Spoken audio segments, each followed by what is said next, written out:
Hello friends, इस video में हम लोग फिजिक्स के एक और क्वेश्चन को ट्रिक से सॉल्व करेंगे। क्वेश्चन कौन सा होगा? क्वेश्चन 32 को ट्रिक से सॉल्व करेंगे। इस क्वेश्चन में भी काफी इंटरेस्टिंग ट्रिक लगाएंगे। ट्रिक कब लगाना है? ट्रिक तब लगाना है जब एक्चुअल मेथड से क्वेश्चन सॉल्व करना नहीं आता है। अगर एक्चुअल मेथड से क्वेश्चन सॉल्व करना आता है तब एक्चुअल मेथड से ही क्वेश्चन को सॉल्व करोगे, तब ट्रिक नहीं लगाओगे।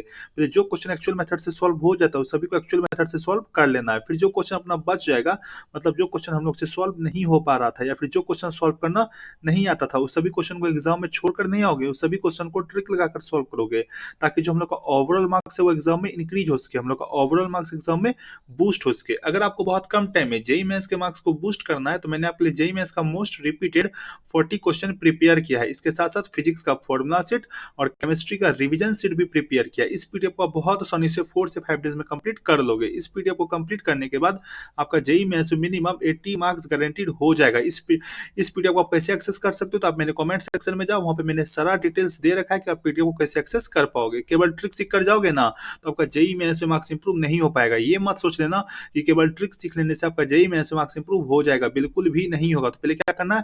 पहले जेई मेंस का जो मोस्ट रिपीटेड 40 क्वेश्चन है, फिजिक्स का जो फॉर्मूला सीट है और केमिस्ट्री का जो रिवीजन सीट है, इस सभी को आपको पहले 4 से 5 डेज में कंप्लीट करना है, जिसको आप बहुत आसानी से 4 से 5 डेज में कंप्लीट कर लोगे। इसमें आपको कोई भी प्रॉब्लम नहीं होगा, ठीक है। पीडीएफ को एक्सेस करने के लिए आप मेरे कमेंट सेक्शन में जा सकते हो, लेकिन पीडीएफ को एक्सेस जरूर कर लेना। पीडीएफ आपके लिए काफी यूजफुल है, ठीक है। अब इस क्वेश्चन में काफी इंटरेस्टिंग ट्रिक लगाएंगे। तो जब भी हम लोग को एजर्सन रीजनिंग टाइप क्वेश्चन दे रखा हो, जैसे कि यहाँ पर एजर्सन और रीजन दे रखा है, ठीक है, तो जब भी एजर्सन रीजनिंग टाइप क्वेश्चन दे रखा हो और अगर हमको ना ही एजर्सन के बारे में नॉलेज हो और ना ही हमको रीजन के बारे में नॉलेज हो, क्या करोगे? हमेशा क्या करना है?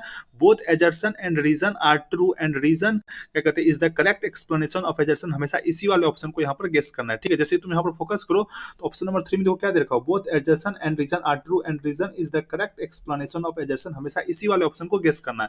अगर हमको ना ही एजर्सन के बारे में नॉलेज हो ना ही हमको रीजन के बारे में नॉलेज हो, तो क्या करोगे? Both assertion and reason are true and reason is the correct explanation of assertion, हमेशा इसी वाले ऑप्शन को गेस करना है, ठीक है। अगर तुम यहाँ पर आंसर चेक करो, आंसर हम लोग का क्या दे रखा है? ऑप्शन नंबर 3 ही दे रखा है। तो इस तरीके से पेपर को अटेम्प्ट करना। अगर तुम इस तरह से टोटल अगर तुम इस तरीके से टोटल क्या कहते हैं 5 क्वेश्चन को अटेम्प्ट करते हो, तो 5 में से आपका कम से कम मिनिमम 2 क्वेश्चन करेक्ट हो जाएगा। अगर पूरे पेपर में एजर्सन रीजन टाइप के टोटल तुम 5 क्वेश्चन को अटेम्प्ट करते हो तो 5 में से आपका मिनिमम 2 क्वेश्चन करेक्ट हो जाएगा, तो ठीक है।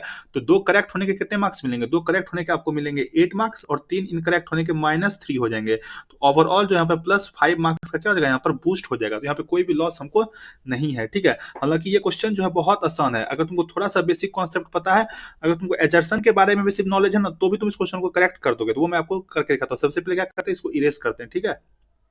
अगर तुमको सिर्फ एजर्सन ए के बारे में भी क्या कहते हैं पता है, तो भी तुम इस क्वेश्चन को सॉल्व कर दोगे। अगर तुमको एजर्सन ए के बारे में भी सिर्फ पता है तो भी तुम इस क्वेश्चन को क्या कर दोगे? सॉल्व कर दोगे, अगर रीजन के बारे में तुमको कोई भी नॉलेज नहीं है, ठीक है।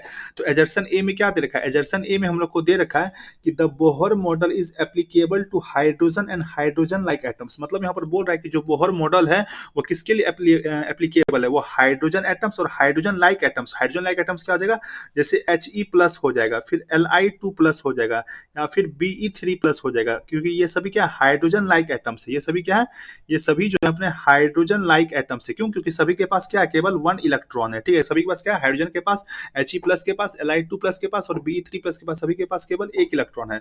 तो बोहर मॉडल जो होता है वो एप्लीकेबल होता है हाइड्रोजन एटम्स के लिए और हाइड्रोजन लाइक एटम्स के लिए। तो एजर्सन ए 100% करेक्ट है, ठीक है। एजर्सन अपना करेक्ट है। रीजन पर क्या दे रखा है? अगर तुम यहाँ पर रीजन को रीड करोगे तो रीजन में दे रखा है, रीजन में क्या दे रखा है? रीजन में दे रखा है कि the formulation of Bohr model does not include repulsive forces between electrons. मतलब कि बोल रखा है जो बोहर मॉडल को इंट्रोड्यूस किया गया है वो क्या इंक्लूड नहीं करता है?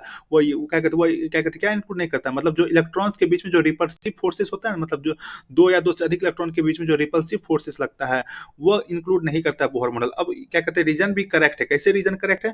रीजन इसलिए करेक्ट है क्योंकि देखो क्या कहते हैं, तुम यहाँ पे बोला गया कि बोहर मॉडल एप्लीकेबल है केवल हाइड्रोजन और हाइड्रोजन लाइक एटम्स के लिए। बोहर मॉडल एप्लीकेबल है केवल हाइड्रोजन और हाइड्रोजन लाइक एटम्स के लिए। तो तुमको पता है हाइड्रोजन एटम्स और हाइड्रोजन लाइक एटम्स के पास केवल 1 इलेक्ट्रॉन होता है, तो केवल एक ही इलेक्ट्रॉन है, तो फिर रिपल्सिव फोर्स कैसे लगेगा?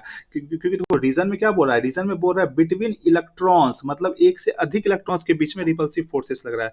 लेकिन बोहर मॉडल तो केवल हाइड्रोजन और हाइड्रोजन लाइक एटम्स के लिए ही एप्लीकेबल है, मतलब जिसके पास केवल और केवल 1 इलेक्ट्रॉन है उसी के लिए एप्लीकेबल है, तो रिपल्सिव फोर्सेस तो लगेगा ही नहीं। तो यहाँ पर ये बिल्कुल करेक्ट बोला गया है कि जो बोहर मॉडल का फॉर्मुलेशन है वो इंक्लूड नहीं करता है रिपल्सिव फोर्सेज बिटवीन इलेक्ट्रॉन। तो रीजन करेक्ट है, और रीजन जो है वो करेक्ट एक्सप्लेनेशन है एजर्सन के लिए। ठीक है, रीजन जो है वो करेक्ट एक्सप्लेनेशन है एजर्सन के। तो यहाँ पे क्या करोगे, तुम ऑप्शन नंबर 3 को यहाँ पर क्या करोगे, गेस करोगे। अगर तुम ऑप्शन नंबर 3 को गेस करोगे, मार्क करोगे, तो यहाँ क्या हो जाएगा, आपका आंसर करेक्ट हो जाएगा। क्योंकि आंसर भी देखो तो आंसर क्या हो जाएगा, हम लोग ऑप्शन नंबर 3 ही दे रखा। तो इस तरीके से जेईई मेंस के पेपर को अटेम्प्ट करना। भले ही हमको रीजन के बारे में उतना नॉलेज नहीं था, लेकिन एजर्सन के बारे में पता था कि एजर्सन के अकॉर्डिंग बोहर मॉडल जो है वो सिर्फ हाइड्रोजन और हाइड्रोजन लाइक एटम्स के लिए एप्लीकेबल है। तो चूंकि हाइड्रोजन और हाइड्रोजन लाइक एटम्स के लिए ही एप्लीकेबल है, मतलब जिसमें एक इलेक्ट्रॉन होता है, तो केवल एक इलेक्ट्रॉन के लिए यहाँ पे बात की जा रही है। तो रिपल्सिव फोर्सेज बिटवीन इलेक्ट्रॉन्स हो ही नहीं सकता है। क्यों? क्योंकि एक इलेक्ट्रॉन के मतलब एक यहाँ पे रिपल्सिव फोर्सेज बिटवीन इलेक्ट्रॉन्स बोल रहा है, मतलब एक से अधिक इलेक्ट्रॉन के बीच में रिपल्सिव फोर्सेज बोल रहा है। तो रीजन में बोल रखा है कि बोहर मॉडल जो है वो इंक्लूड नहीं करता है रिपल्सिव फोर्सेज बिटवीन इलेक्ट्रॉन, जो कि करेक्ट है। तो उस बेसिस पर क्या किया हमने, ऑप्शन नंबर 3 को मार्क किया और यहाँ पे करेक्ट हो गया। अगर आपको वीडियो पसंद आया तो प्लीज वीडियो को लाइक कीजिए, चैनल को सब्सक्राइब कीजिए। Thank you.